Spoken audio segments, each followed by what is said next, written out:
Hello, dear IELTS candidates. Hope you are fine and welcome to my channel, IELTS with Ralph.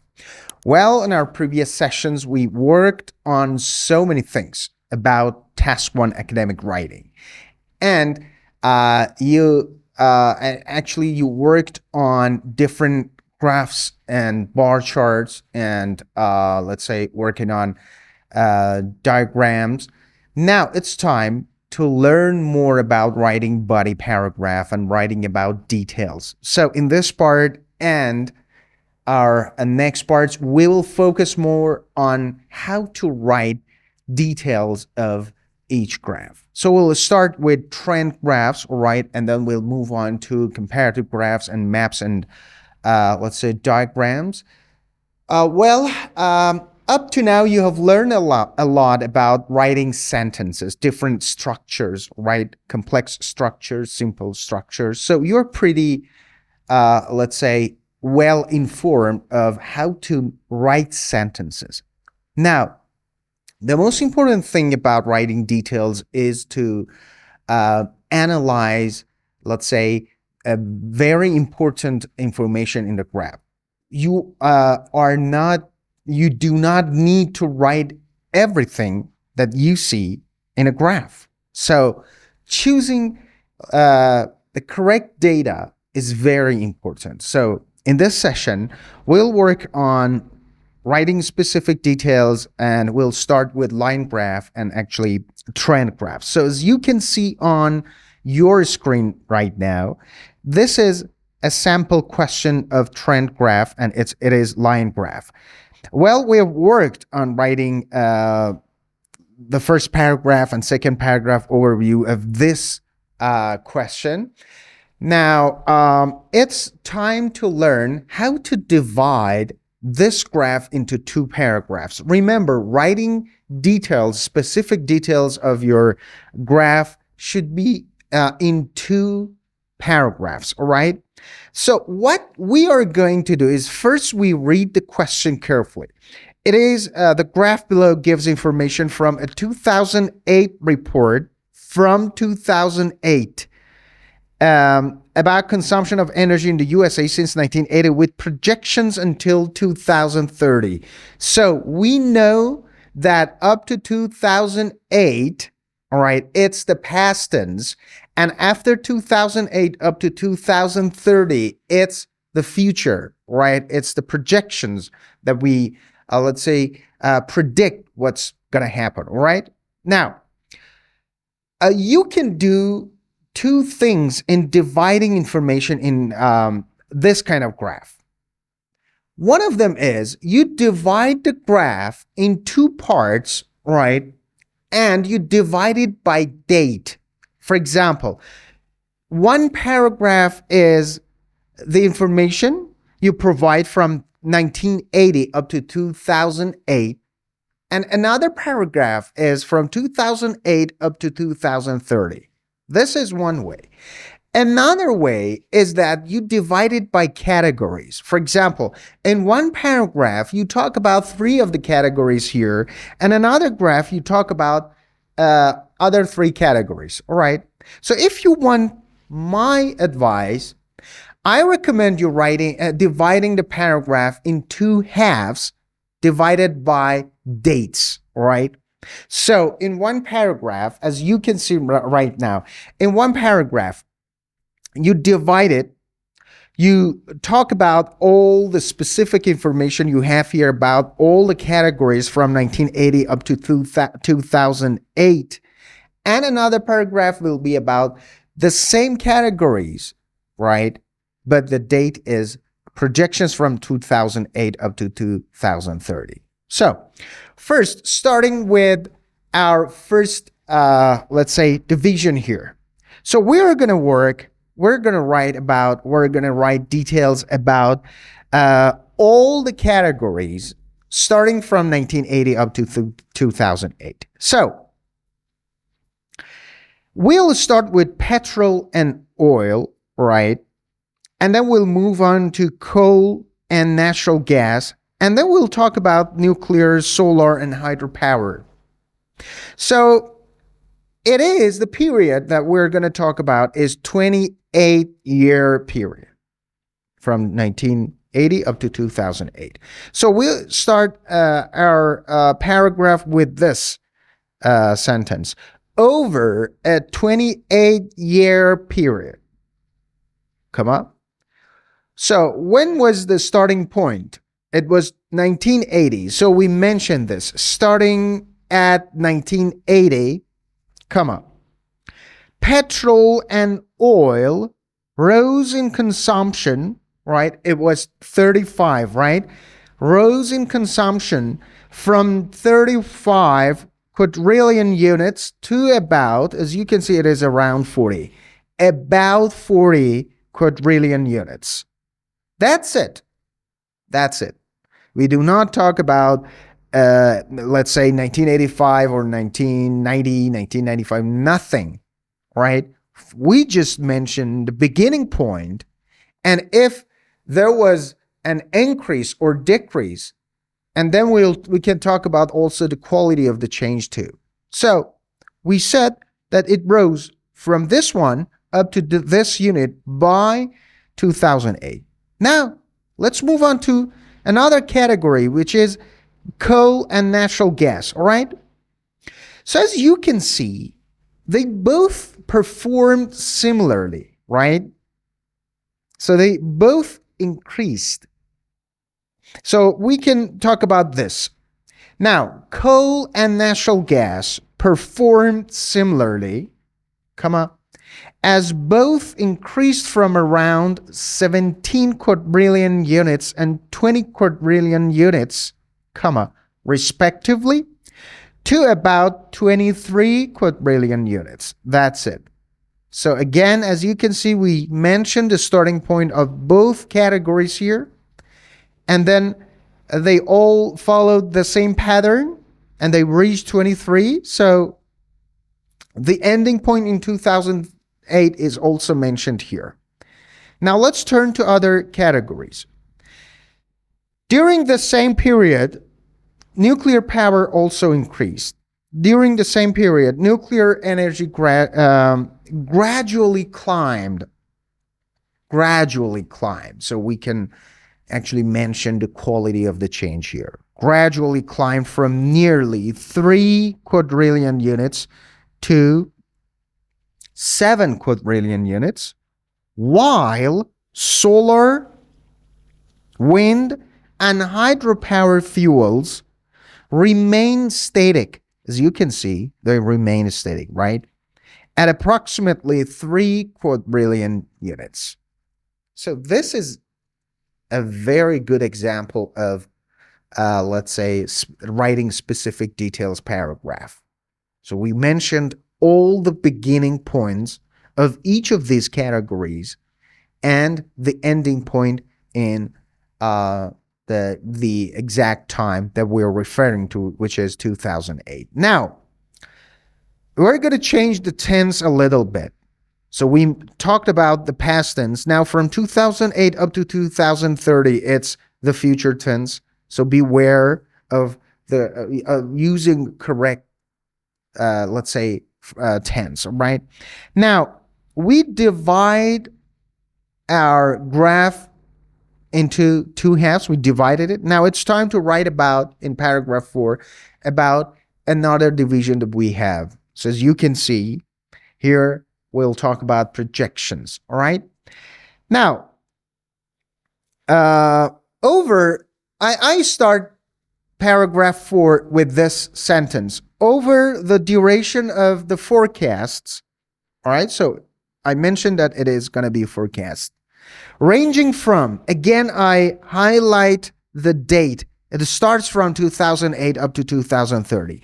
Ranging from 2008 to 2030, petrol and oil consumption are expected to elevate up to nearly 48 quadrillion units. So again, I start with petrol and oil. And then what about coal and natural gas? So I can use both of these, right, in one sentence. And then I can provide data, and then I can use respectively, which refers to both of these, let's say, categories. Now, I start my sentence like this. Coal and natural gas are estimated to increase up to about 32 quadrillion units and 25 quadrillion units, respectively. Now it's time to talk about the other three.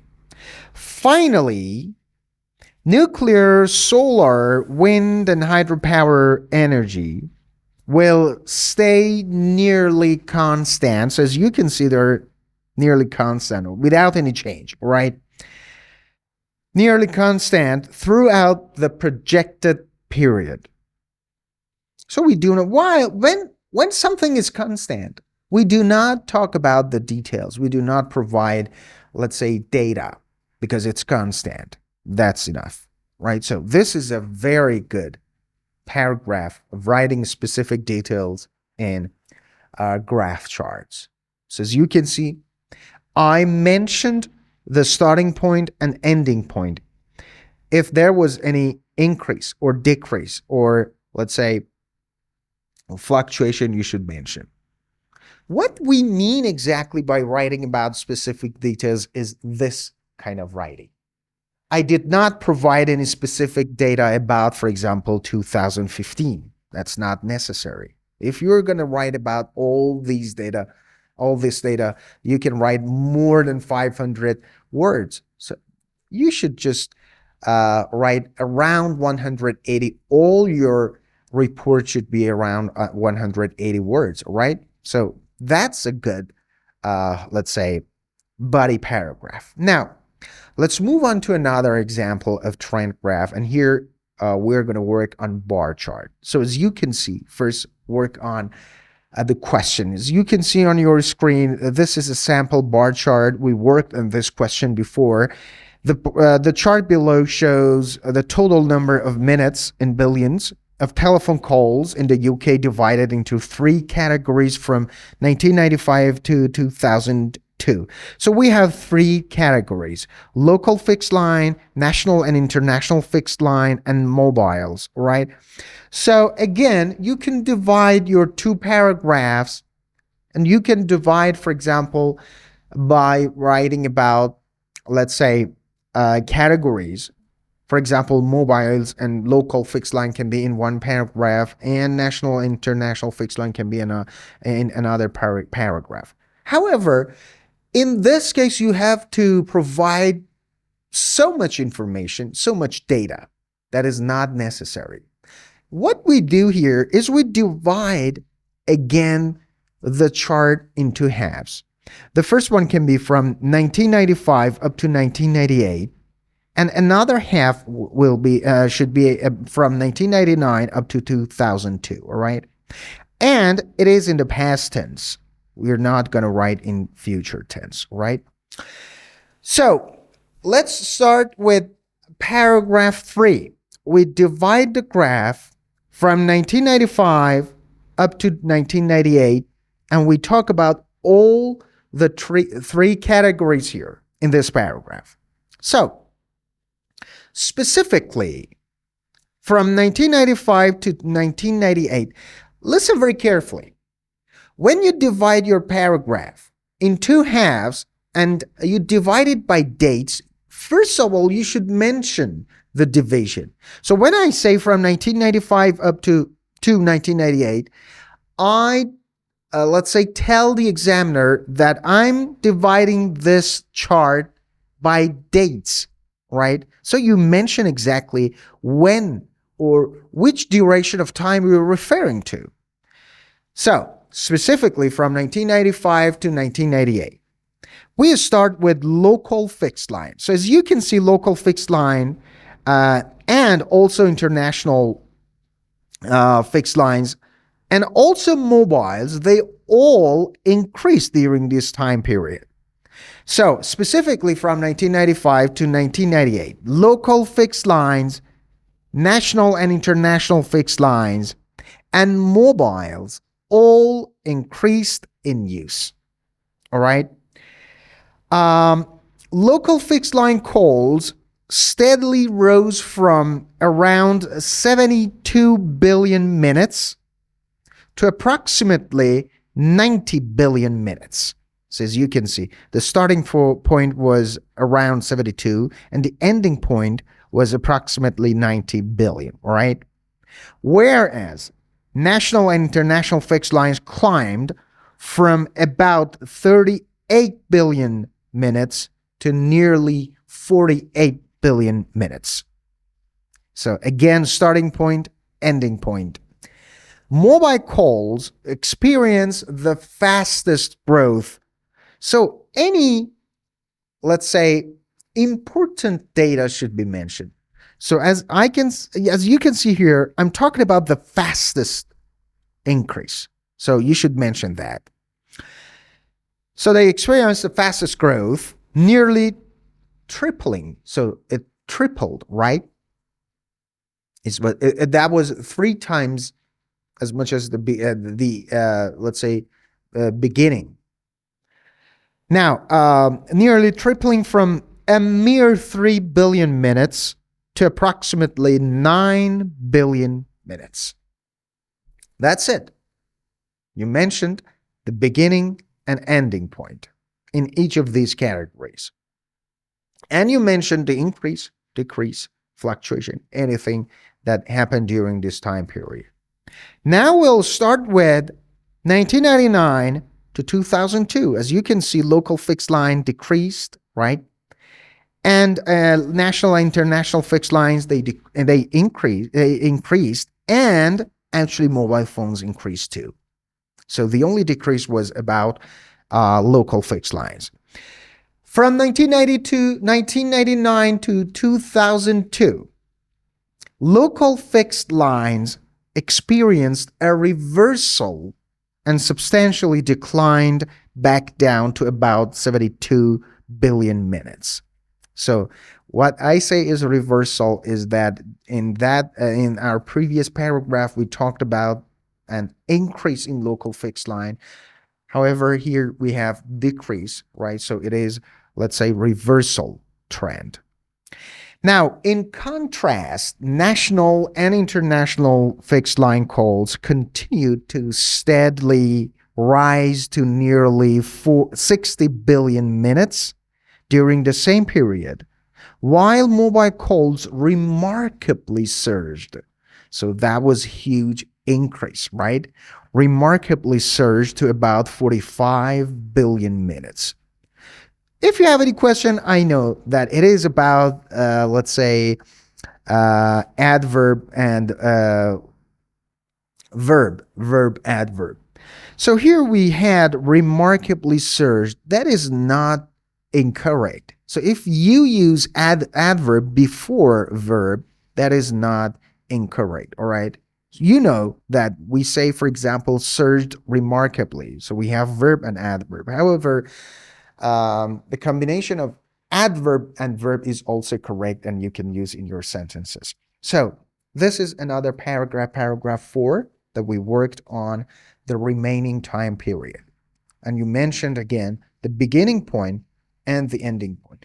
Here, it is not actually necessary to talk about in the last paragraph, which is the second half we're going to discuss. It is not necessary to talk about the beginning point. Just talk about the ending point and any change that took place during this time period. So if there was increase, you should mention. If there was decrease, you should mention. If there was any fluctuations, you should mention. So this is what I mean by specific information and data you should provide in your 2 paragraphs. So that's the end of our today's session. We worked on writing specific data and information in 2 trend graphs, line graphs, and bar chart. Our next session will work on tables and pie charts. Again, we'll work on writing specific data and information in trend graphs, and that would be, I'm sure, pretty helpful to you. If you have any questions, you can simply ask in comments, and I will kindly answer all your questions. Until next time, enjoy your time, and goodbye.